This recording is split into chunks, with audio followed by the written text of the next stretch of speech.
madaxweyne ku-xigeenka Soomaaliland iyo wasiirka diinta iyo waqafta Soomaaliland oo maalintii shalahayd si rasmi ah ugu dhawaaqay isla markaasna uu ilaamiyay in guud ahaanba gobolada iyo degmooyinka laga tukan doono salaad roob doona ayaa waxa maanta kumanaan kamid ah dadweynaha ku dhaqan magaalada Burco ee xarunta gobolka Togdheer ay isugu soo baxeen garoonka kubadda cagta Alamsey halkaas ay ku oogeen salaad roob doona waxaana Ilaahay ka baryeen inuu u shubo raxmaadkiisa eebe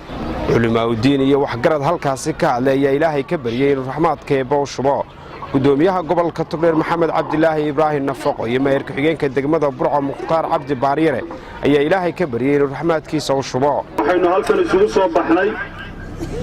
qof kastaaba madashan u yimi dhamaanteena kulmiyay qof waliba iclaanka qaran ee shalay la bayaamiyay maanta isugu kan soo saaray waxa weeye inuu Ilaahay aynu gacmaha hoos dhiganno oo cirka madar khayr qaba Ilaahay naga siiyo culimadayna wacdiday iyo inta ducaysay iyo inta waanisayda Ilaahay subxaanahu wa ta'aala miisaanka xasanaadka ugu daro inta maanta halka soo camirtay bulshada tabaalaysan ee abaaraysan ee diifaysan ee haraadan la dareenkaana Ilaahay subxaanahu wa ta'aala iyagana miisaanka xasanaadka ugu daro anta waxaynu doonaynaa aynu isugu soo baxnay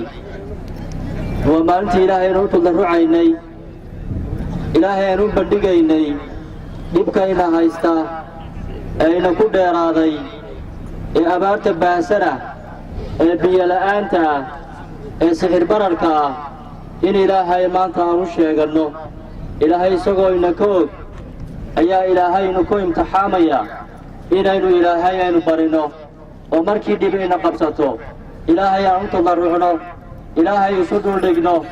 Ilaahay aanu noqono ayaa Ilaahay maxay tahay inaagaya sidaa darteed waxaynu ognahay dhib aad u fara badan ayaa jirta oo abaara oo saddex roobaad aan roobina helin runtii xaqiiqdu waxa weeyaan inay maalmahan dambe ay ka sii koowaatay maalmihii gurmadka xoogga la wadnay kaliishiina ay sii labanlaabantay dadkii miyiga joogay iyo dadkii tuulooyinka ku noolaa intuba maanta ay aad u dhiban yihiin xoolihii ay jilicsan yihiin dadkiina ay jilicsan yihiin bishii barakaysnaad ee ramadaantana aynu ku jirno sidaa darteed walaalayaal waxaa laynoo ka baahan yahay innaga ayayna ku xidhan tahay Ilaahay ducadeenna inaynu ka aqbalo darteed Ilaahay waxaan ka baryayaa raxmaanka waxaan ka baryayaa raxiimka waxaan ka baryayaa inuu maanta inoo soo naxariisto guud ahaan reer Soomaaliland gaar ahaan gobolka Togdheer ilaa gobolka Togdheer waxaa ka jirta abaar aad iyo aad u baahsan ilaa waxaa ka jirta biyo la'aan ilaa waxaa ka jira dhib badan baa runtii ka jira Ilaahu naga soo furo Ilaahu maanta waanu ku baahanahay horayna waanu kugu baahanayn dibna waanu kugu baahanaynaa baahidaadu adiga ayaan dhammaan Ilaahu noo soo naxariiso Ilaahu noo soo naxariiso Ilaahu noo soo naxariiso waanu iscafinay qof walba oo halkan fadhiya iyo kan jooga magaalada iyo guud ahaan gobolkaba in Ilaahay dartii uu u cafiyo dhibkayna haysata ayaan doonaynaa war Ilaahay aanu iscafino Ilaahay dartii qof kastoo islaam ah oo ummatu Muhammad ah oo calooshaan wax ugu hayo waa saamaxay Ilaahay dartii baan u saamaxay qof walbana waxa la rabaa